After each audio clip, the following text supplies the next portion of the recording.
This has been a crazy last couple weeks, but I'm back to give you an update on the Larp.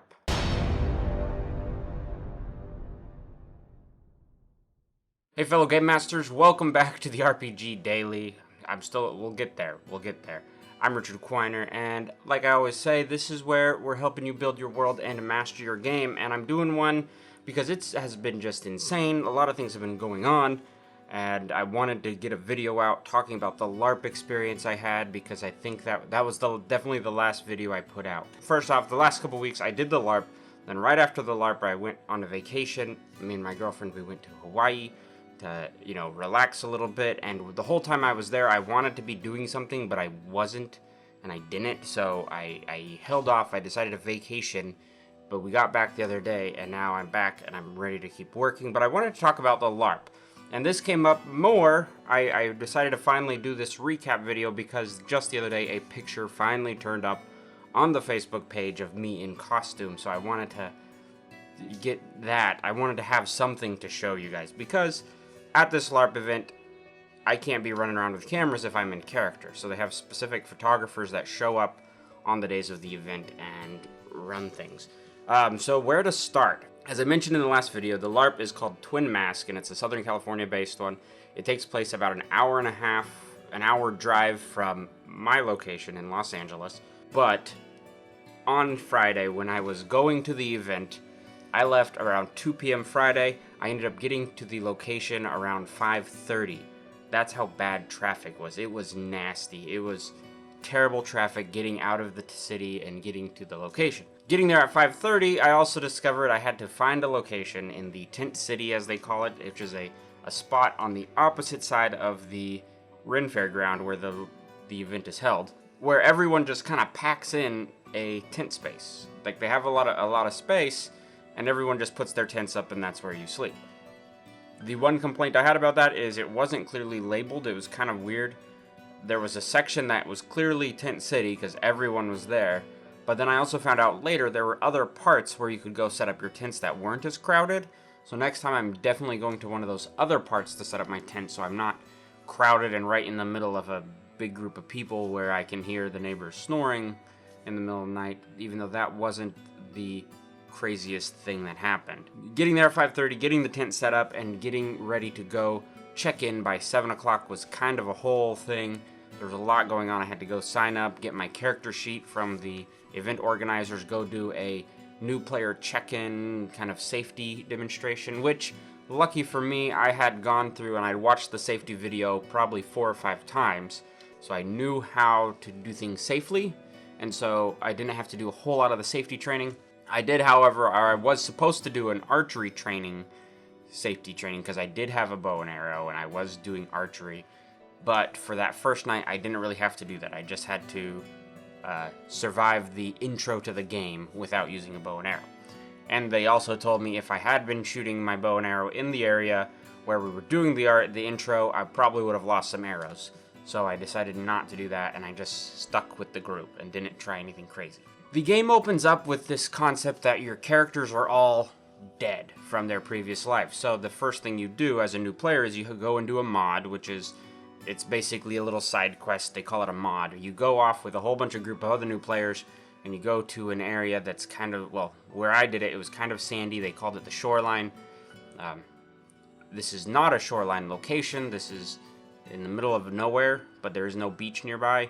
But they call it that because in the in-game world, that's where the beach would be. We get to that location. They walk us through this sentiment kind of thing, trying to pull emotion out of us, which I found at that moment that my shyness was going to get the best of me for the event. There were a lot of other players who were vocalizing or being much more aggressive in their role-playing style.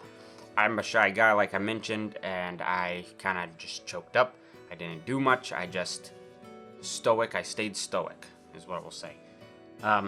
But then as soon as we're alive, they bring us back and suddenly we're alive again.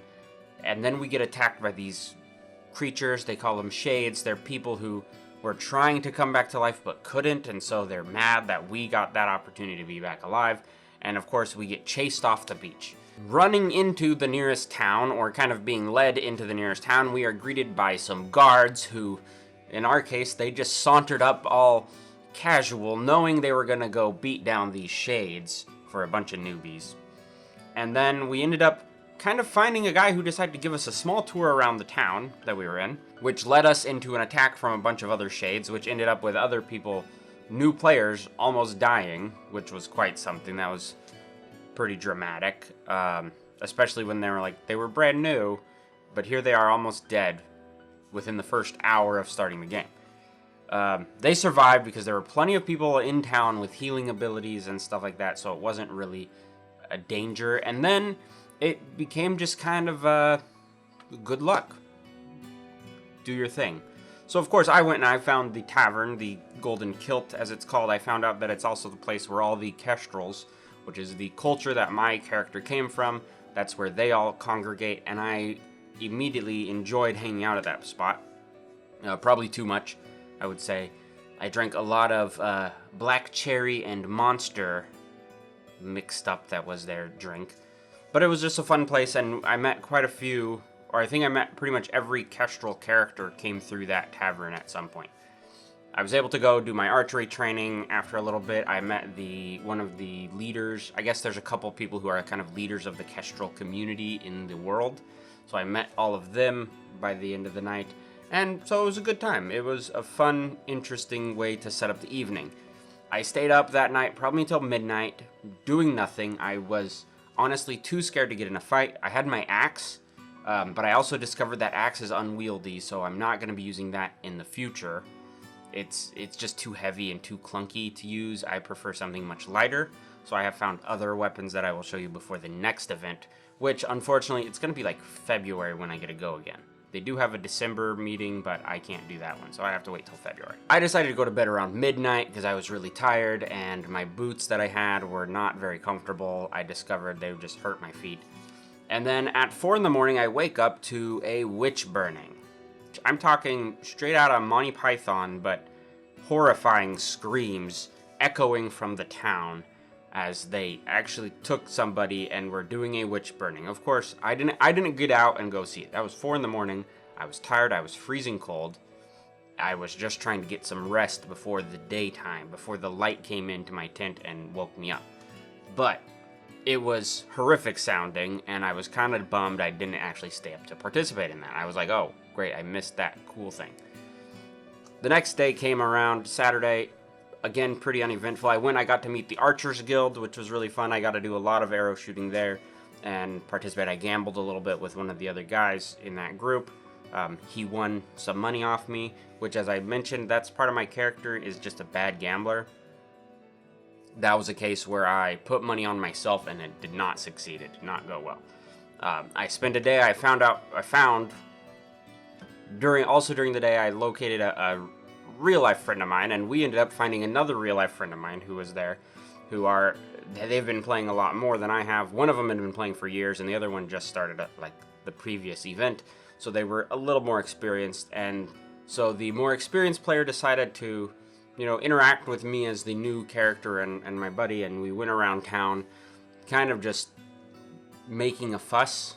His title in the game is the Archduke of Solus, Duke of Frey, Lord of Paloma, and me and the other new player decided to make sure everyone knew that, and so we told everyone that this guy is the Archduke of Solus, Duke of Frey, Lord of Paloma. We spent about an hour following around doing that, and meeting a lot of the people in the community. It was a pretty neat experience, really fun to just go around and see what people were up to during that time. Then the big highlight of the event, and this is the part I wanted to mention. If you ever decide to do a LARP, do your NPC shift. Well, Twin Mask has a thing where everyone has to do an NPC shift for 4 hours. They have to go and be non-playable characters. In-game, all the characters call it the wall. You have a shift on the wall. And at that time, for those 4 hours, the players are the NPCs. No one recognizes anybody because you're all NPCs. I took my 4-hour shift at the end of the day on Saturday, I felt like a mistake because I had spent so much time doing nothing on Friday night and Saturday morning, and then I finally experienced the NPC shift, and that's when it all kind of clicked. It was like, oh, okay, this makes more sense now that I know how the NPC world works. And I kind of knew you can see it, like when you see a player who was playing another character earlier and suddenly they show up and they're like dressed differently and talking differently. There's that. But playing it, being an NPC, gives you a whole different perspective. So as an NPC, I actually got to be part of several different events that happened in the town that I was kind of proud of. First off, we did a kind of a cultist attack on the town where we wanted to murder somebody, but we were with a group, and I'm going to say there was probably about 50 or 60 players were in that NPC shift in that moment, who were all part of this cult, and we went into town and we tried to just cause havoc and chaos and try to kill people. I got killed probably 5 or 6 times in that time period by the fighters. My group ended up going to the far end of town by the entrance to the little village, where we discovered all the players that I knew from videos, and I knew that these guys were actually good at what they do. We ended up going against all the big heavy hitters in the fighter groups. So we got demolished pretty quickly every time that we were there. It was fun though.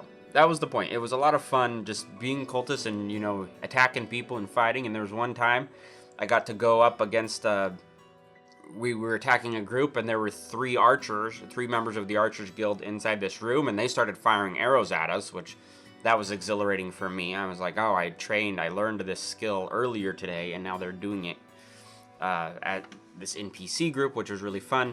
We almost succeeded in our goals, but we didn't because, of course, the players are the heroes of the story. Later on, I got to participate in another cult that was more like a death cult group, where there's about 40 of us in one big mob just entered the town carrying a skeleton that we were supposed to play kind of keep away with, but the people who were using it first didn't do a very good job. So the town people got the skeleton and destroyed it pretty quickly. I think it was like less than 3 or 4 minutes of actual cult chaos happening. At that same time, though, they had a giant dummy of a skeleton with these long hands, and 3 players had to control this thing, and it was basically a big monster that was coming through.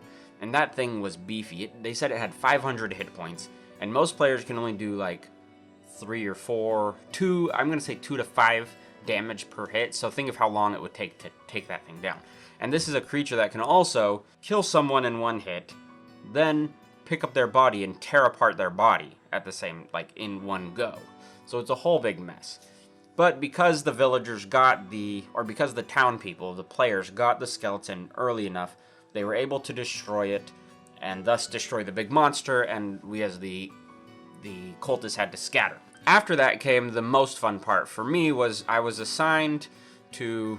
It was like our last assignment for the night. They found 6 of us who said, we'll do combat stuff.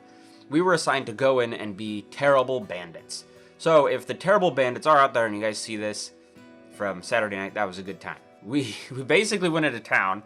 We all had different ideas of what our gang was supposed to be called. That was part of our shtick. We were supposed to be like a comedic, kind of just funny and confuse people was the idea. And so we started approaching random people. We saw some guy sitting on a bench, and we're like, hey, let's go mug them. But we start talking a little bit, and of course they ran for some reason rather than fight us, because I guess they didn't realize we were all super weak. We would have died very quickly. They ran away. We all had daggers too. We didn't even have real swords. We had just little daggers like that.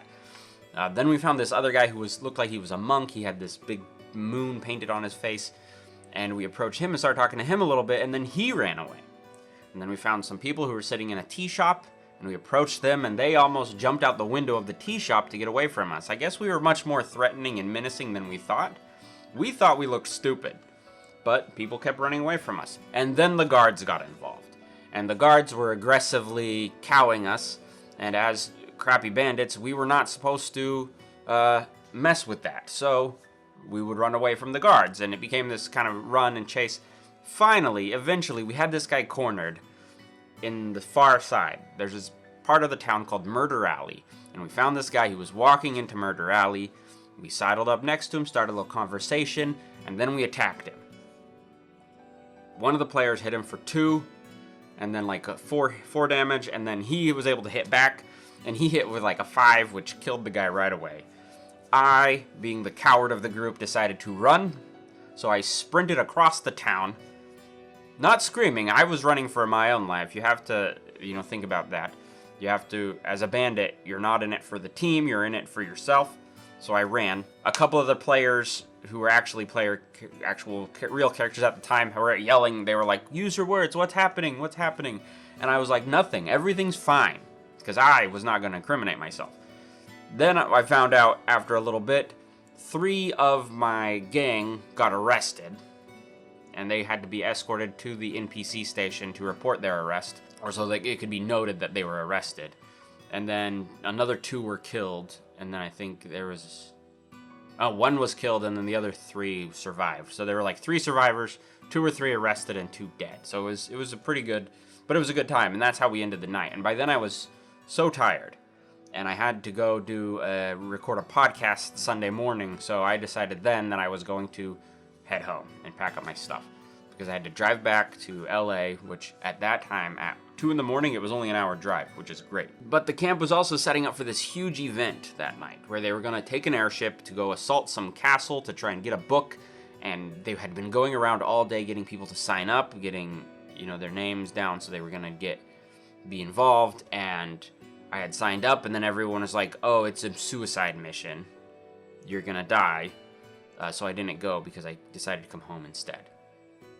I heard later that, not a whole lot of them survived the mission, but maybe they succeeded. We'll find out. I guess I'll find out in February if they actually succeeded, unless I can look online and see if there's a place that can tell me what's actually going on. Because that gave me a lot of interest, and I want to know more about what the story of the world is happening, because I discovered it's not something they're going to spoon feed the players. It's something they're going to, very purposefully, the players have to work to be a part of the adventure. So, for February, I have some more goals. Be a lot more outgoing, of course, is obviously one. I want to become more of a part of the world. I have to do some work on my costume to make my quiver a little better and get a different weapon because I don't want to be using my axe in close combat. Work on my kilt for comfort. Probably get some new boots that are a little bigger so they fit better and are more comfortable for that. They weren't bad, they were just too small, so they squoze my feet a lot. And then I just want to try and make myself a little more active, involved in things, which means probably getting involved in the town when we get attacked by NPCs, signing up for weird missions when we have to go, fight off goblins in the catacombs, stuff like that, and just see how the game progresses. So I'm very interested in how it does. And I want to decorate my tent so I can live in the in-character area. I want to be able to have my tent in the town, which if it's in the town, you can be interrupted at any time. It's an in-character area, so you have to be in character all the time. That would be my end goal, is maybe not in February do that. February, probably live in the tent city again. But then after that, I want to get the decorations and get my tent set up so I can go and do that and stay in the town. I think that would be ideal. Anyways, that's my recap of my first LARP experience. A lot of things I really enjoyed about it, a lot of regrets that I had coming back from it where I thought, I didn't do as best I could. But all in all, the community, the people were really nice and very friendly. There were some who really went out of their way to make me feel comfortable and a part of the game and a part of the world. My character can't read. I even spent a good half hour sitting with another player doing research on our home country of Kestrel in order to do some in-game research stuff. And my character couldn't read, so he basically sat and he told stories about Kestrel that are from the lore of the game, which was pretty cool. And I appreciate that. So if you see this, Fion, I believe that's his name, Fion. Thank you for that. It was really cool. One of the highlights. Anyways, yeah. So I hope this explains more about the LARPing thing. If I do more videos on this, obviously these are going to be further apart. I won't talk about LARPing again probably until February. Maybe I'll do a little recap, like a pre-LARP and then a post-LARP thing in February. But I'm going to just talk more about my character decisions, how I'm playing it, and how I'm going to attempt to make the character, really lean into the role-playing side of it, because this is all about role-playing games and LARP counts. And so I'm going to lean into the character decisions that I'm going to be making and trying to affect the world that I'm going to be playing in. So we'll see how it goes. It'll be a while, though. Anyways, I've been Richard. Thanks for watching.